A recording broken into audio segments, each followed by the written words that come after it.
Shalom, welcome to our third weekly message brought to you from Chabad of Toluca Lake. My name is Rabbi Moshe Karlibach.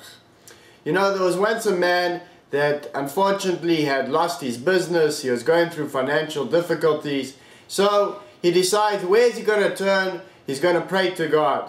So he prays to God, please God, let us win the lottery. And a week goes by, he doesn't win the lottery.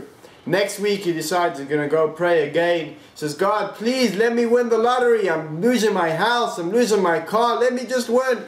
And again, nothing happens. The third week he says, let me give it one more chance. He says, God, I'm such a good person, just let me win the lottery. And finally a heavenly voice comes out and says, Chaim, buy a lottery ticket.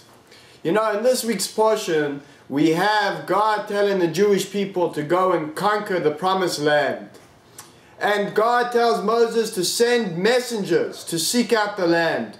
The messengers come back and they give over a report saying that the people over there are giants. They come back with fruit so big, and then they come to a conclusion that we'll never be able to conquer the land.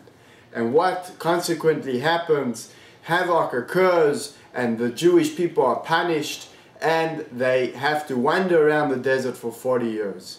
You know, my friends, at the end of the day, what did these people do wrong? They were told to go and see the land, and they came back and told what they saw. And the sages tell us, you know what they did wrong?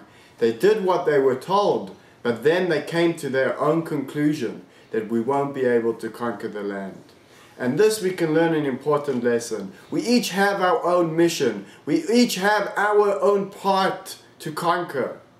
And sometimes when things are not going well, we get discouraged. But we should know that don't just jump to a conclusion that things are not going to work out. We have very limited knowledge. Only God knows way things are going to turn out. We have to do our part. We got to go and buy our lottery ticket, and then God will do His. So let us just do our part, and please God, God will do His too. Have a great week, and we'll see you next week. All the best.